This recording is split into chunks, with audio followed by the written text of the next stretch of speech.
je voudrais, au nom de l'ensemble des membres du Conseil national de transition, du personnel administratif, et en mon nom propre, vous remercier de nous avoir fait l'insigne honneur d'être là avec nous pour ce premier jour de notre session constitutionnelle de Londres. Conformément à l'article 107 de la Constitution du 22 juillet 2023 de la République du Mali qui dispose, je cite, la deuxième session commence le premier lundi du mois d'avril et ne peut excéder 90 jours. Honorables membres du Conseil national de transition, une fois encore, nous partageons la joie de ces retrouvailles. En votre nom, je voudrais saluer toutes les personnalités qui ont bien voulu se joindre à nous pour l'ouverture de la présente session.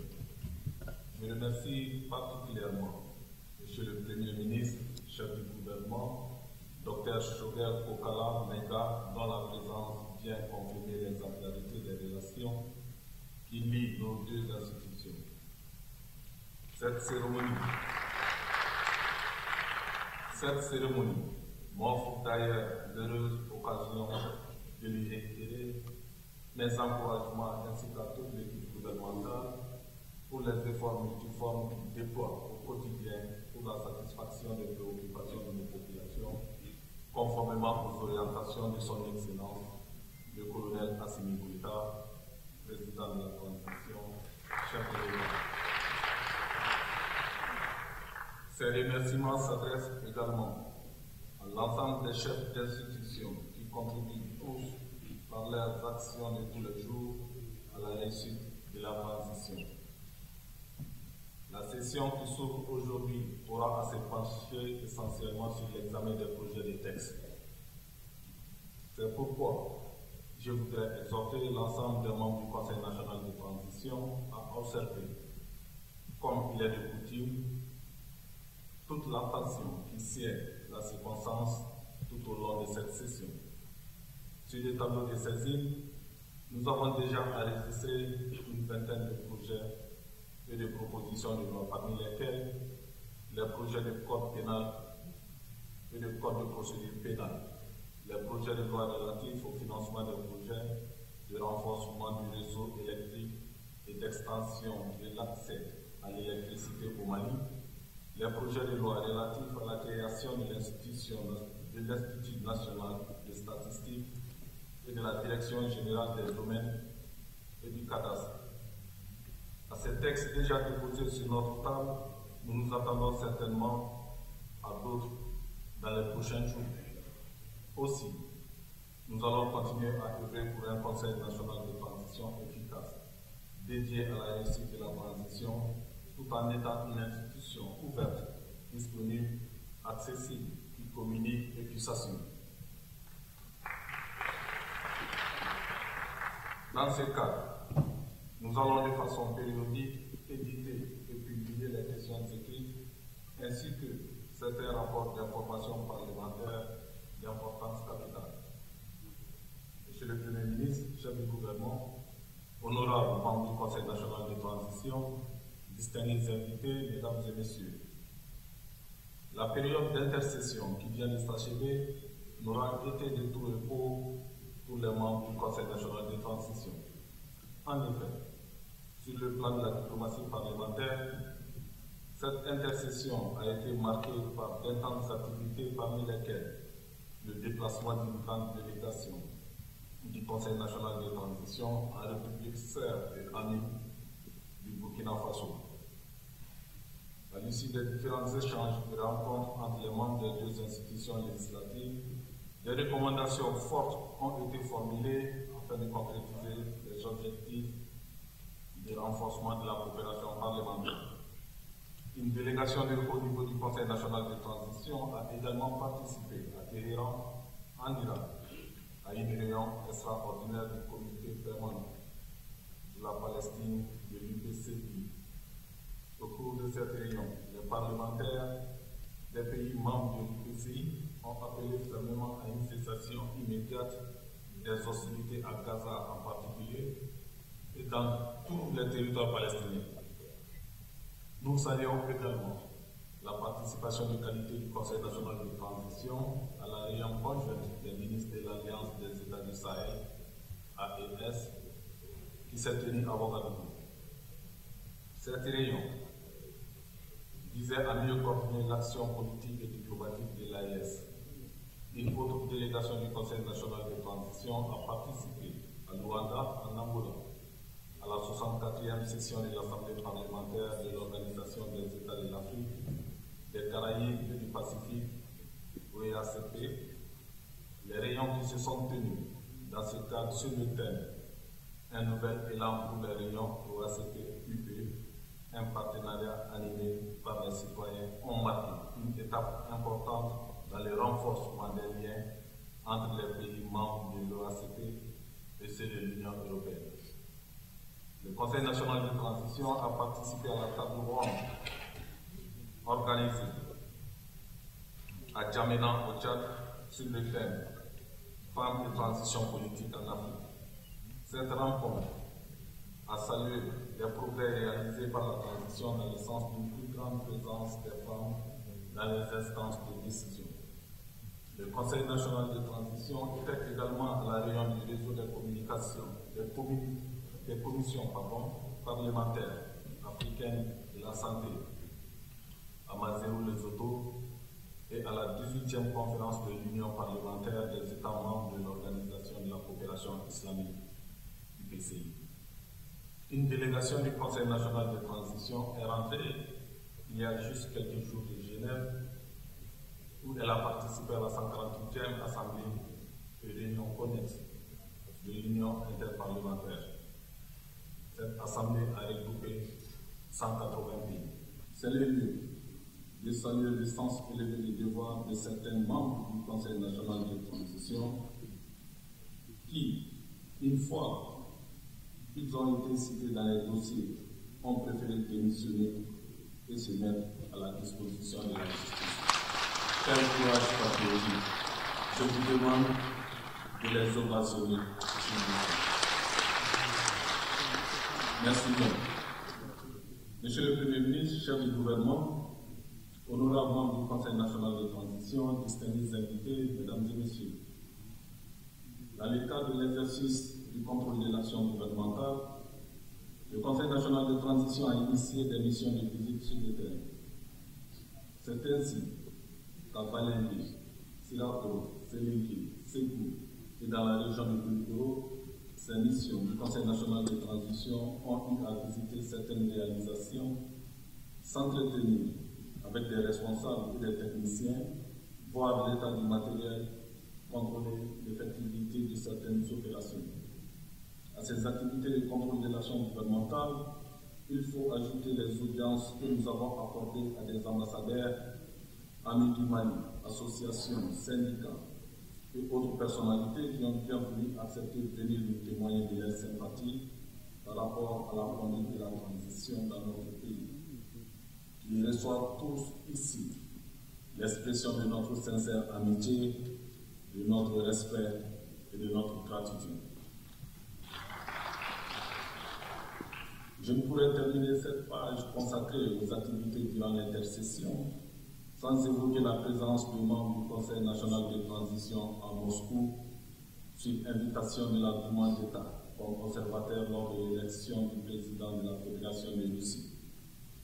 J'en profite pour féliciter le président Vladimir Poutine, président de la Fédération de Russie, grand ami du Mali, pour sa brillante et éclatante victoire lors de l'élection présidentielle qui vient de se tenir en Russie.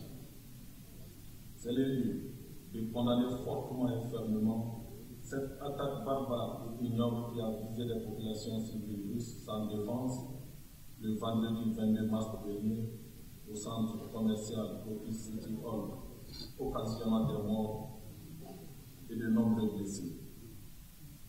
Notre peuple partage le deuil du peuple russe et nous souhaitons un prompt rétablissement aux blessés.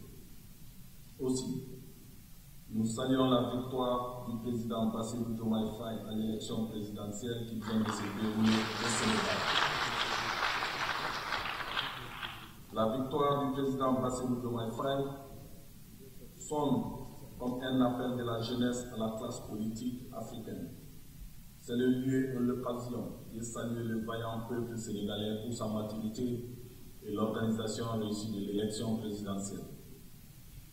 Monsieur le Premier ministre, chef du gouvernement, en application de l'article 15 de la Charte de la transition qui stipule, je cite, le Conseil national de transition adopte son règlement intérieur lors de sa session inaugurale.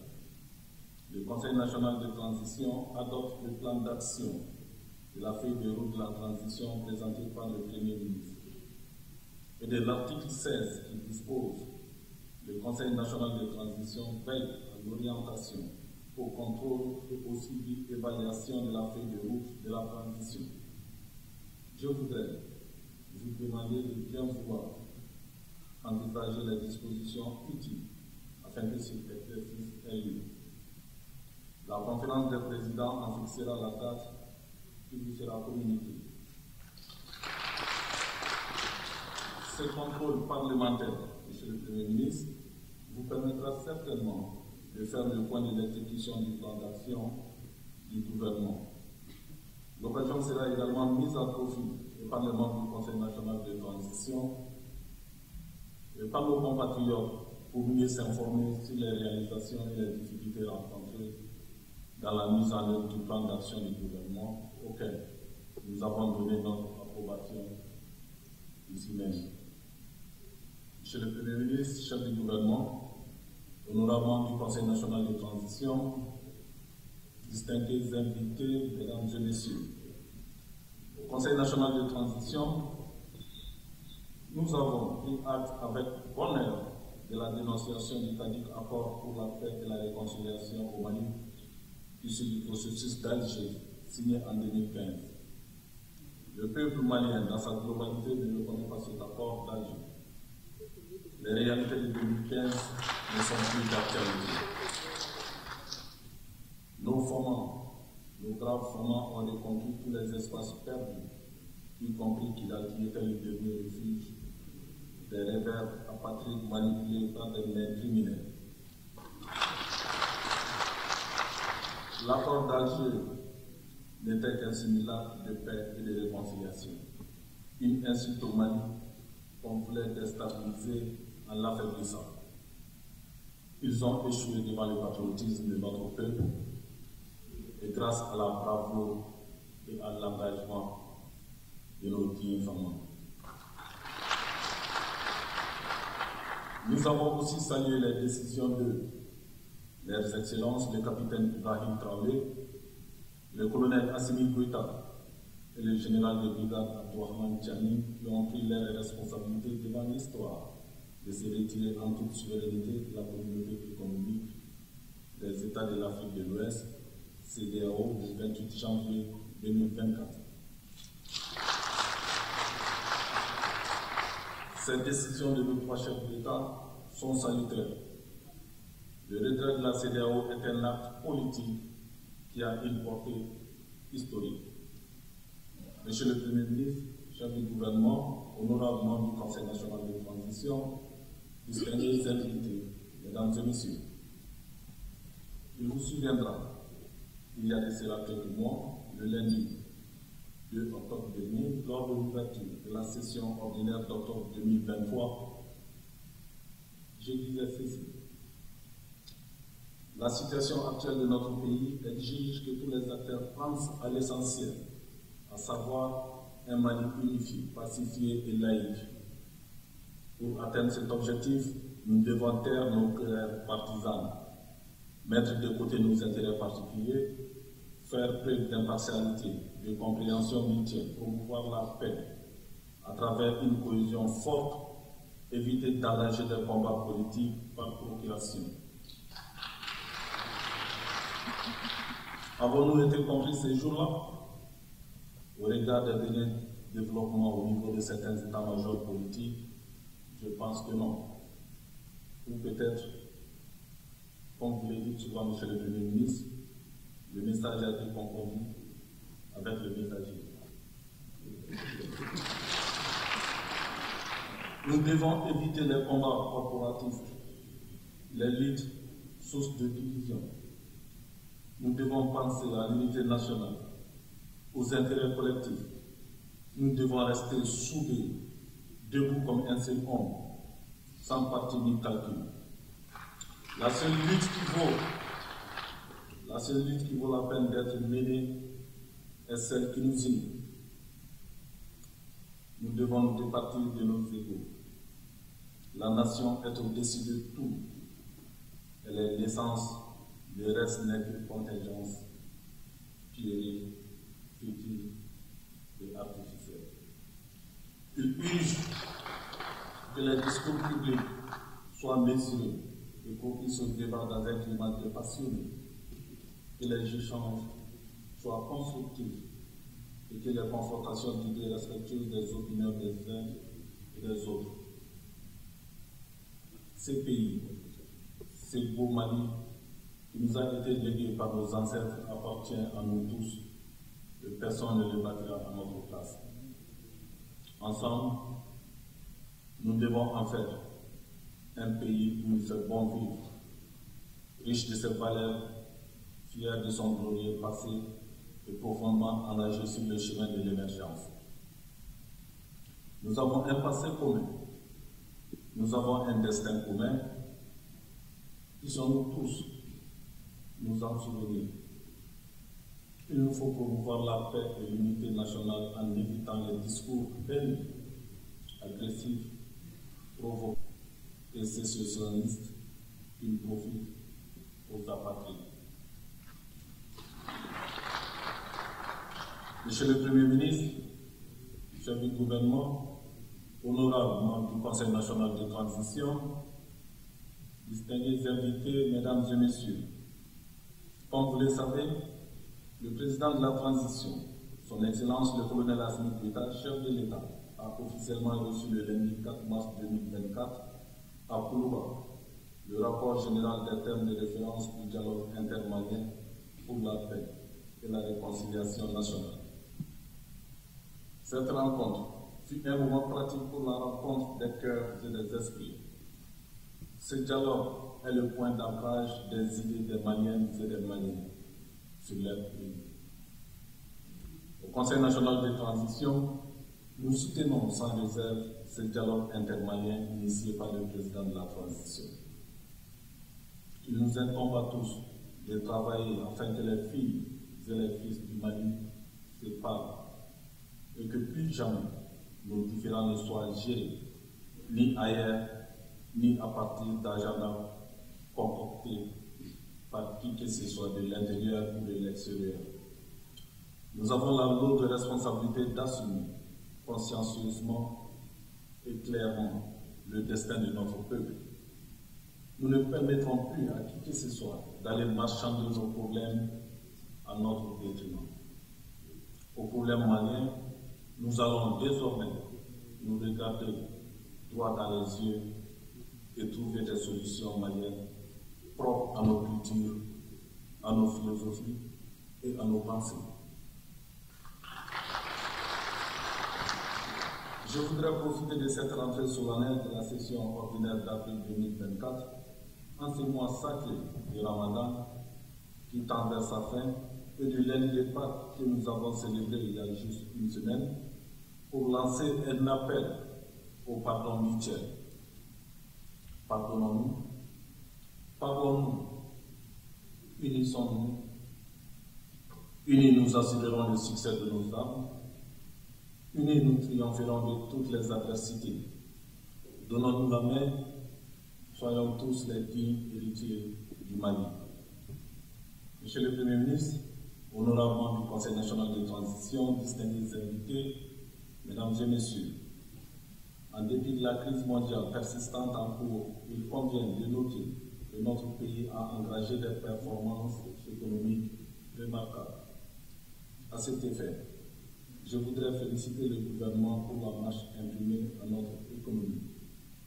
Je salue au passage les mesures sociales prises en faveur des couches défavorisées afin d'atténuer les effets des délestages du départ de l'aménagement d'une part et d'autre part de lutter contre la pauvreté et les inégalités sociales. Au Conseil national de transition, nous apprécions les mesures en cours face aux exigences de l'ère, surtout dans le domaine de l'énergie. Nous demandons au gouvernement de veiller aussi et surtout au maintien des prix des denrées de première nécessité.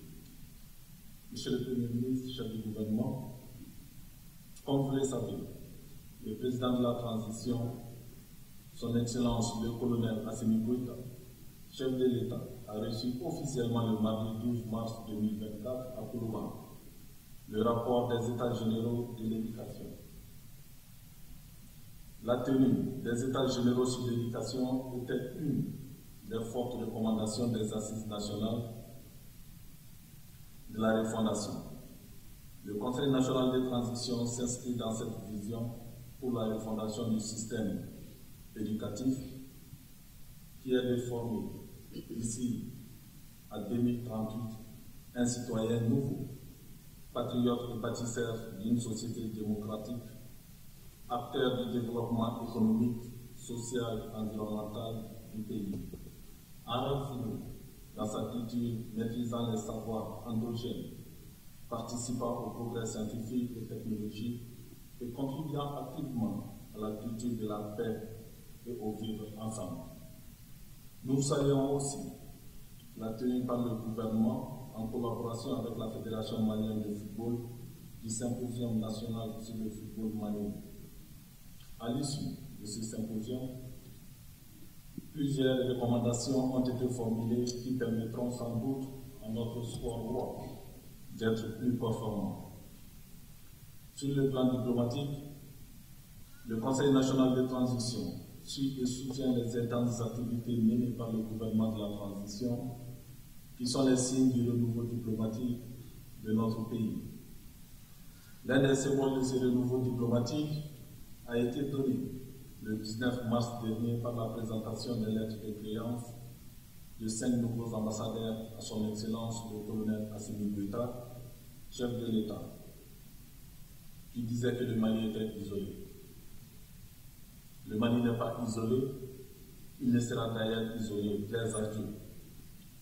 Le Mali a changé d'axe et de trajectoire diplomatique.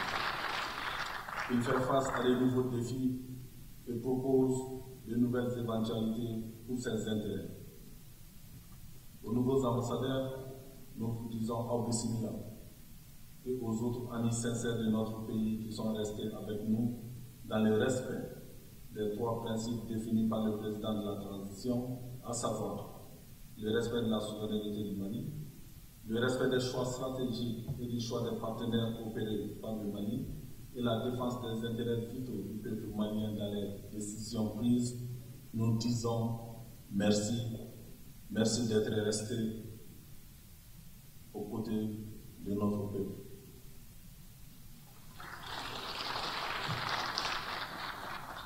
Le Conseil national de transition suit au quotidien l'évolution de la situation sécuritaire. Nos femmes, nos braves femmes, avec professionnalisme et détermination, dans le strict respect du droit international humanitaire, sont en train de traquer et de mettre hors d'état de nuire la nébuleuse terroriste. Grâce aux femmes, nos populations vivent en paix sur l'ensemble du territoire national, malgré quelques soubresauts de terroristes et d'apatrides terrorisés de vaincus. Gloire aux femmes. Le Conseil national de transition soutient le gouvernement de la transition dans sa volonté de rétablir l'autorité de l'État. La dissolution de certains regroupements, associations et partis politiques qui ne répondaient plus aux critères et qui ne respectaient plus la législation en la matière a été une décision courageuse et salutaire. L'indispensable et le nécessaire contrôle de l'État dans le strict respect des textes doit s'imposer à tous. Monsieur le Premier ministre, chef du gouvernement, honorables membres du Conseil national de transition, distingués invités, mesdames et messieurs, au niveau régional et africain, le Conseil national de transition appelle à poursuivre les initiatives allant dans le sens d'une rapide mise en œuvre des fortes décisions et recommandations des présidents de l'Alliance des États du Sahel.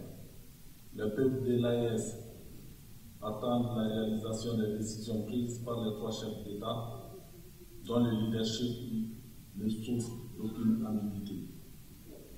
L'AES est le signe de la souveraineté durement conquise.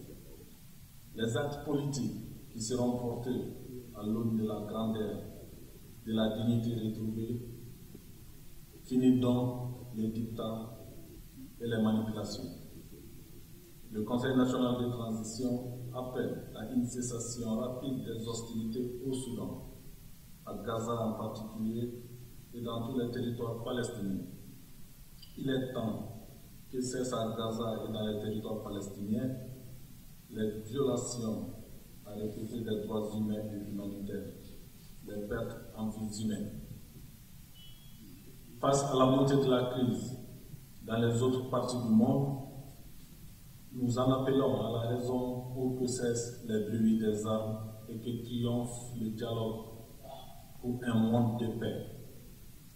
Feu Amadou Hampâté-Bâ, dans sa lettre à la jeunesse, disait, je cite, « Certes qu'il s'agisse des individus, des nations, des races ou des cultures, nous sommes tous différents les uns des autres. Mais nous avons tous quelque chose de semblable aussi. Et c'est cela qu'il faut chercher pour pouvoir se reconnaître en l'autre et dialoguer avec lui. Alors, nos différences, au lieu de nous séparer, deviendront complémentarité et source d'enrichissement mutuel. De même que la beauté d'un tapis tient à la variété de ses couleurs, la diversité des hommes, des cultures et des civilisations fait la beauté et la richesse du monde. » Fin de citation. Puisse cette pensée de cet autre humble fils du Mali inspirer les décideurs du monde et que chacun comprenne enfin que nous avons le monde en partage. Monsieur le Premier ministre, chef du gouvernement, honorables membres du Conseil national de transition, distingués invités, mesdames et messieurs, nous sommes convaincus ici au Conseil national de transition que nous vivons des temps exceptionnels et que sur cette terre bénie du Mali, nous sommes en train d'écrire les plus belles pages de l'histoire du Mali indépendant. Le Mali roi que nous voulons bâtir, nous le voulons souverain et respecté à travers le monde. Sur ce, je voudrais souhaiter aux membres et au personnel du Conseil national de transition une bonne rentrée parlementaire et une très bonne fête de l'Eid el-Fitr par anticipation. Aux Maliennes et aux Maliens, ainsi qu'à l'ensemble de la mouvement islamique, puisse Dieu le Tout-Puissant, le très miséricordieux, accepter notre gêne et nos prières pour le bien de nos compatriotes et pour la paix et la stabilité au Mali. C'est sur ce mot que je déclare ouverte la session ordinaire d'avril 2024 du Conseil national de transition. Allah renforce la force et raffermisse la foi des Maliennes et des Maliens. Je vous remercie et la séance est levée.